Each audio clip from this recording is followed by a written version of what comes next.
বেণী মাধব, বেণী মাধব, তোমার বাড়ি যাব। বেণী মাধব, তুমি কি আর আমার কথা ভাবো? বেণী মাধব, মোহনবাসী তমাল তরুমূলে বাজিয়েছিলে আমি তখন মালতী স্কুলে।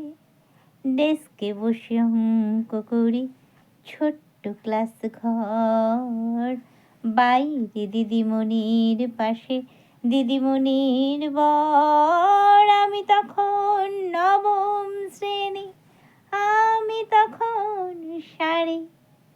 আলাপ হলো বেণী মাধব, সুলেখাদের বাড়ি।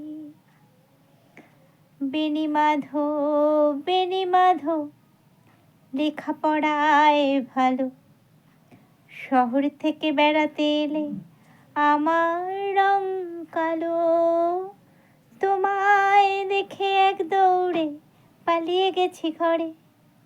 বেণী মাধব, আমার বাবা দোকানে কাজ করে।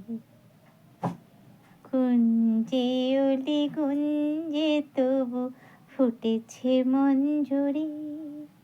সন্ধেবেলা পড়তে বসে অঙ্কে ভুল করি, আমি তখন নবম শ্রেণী।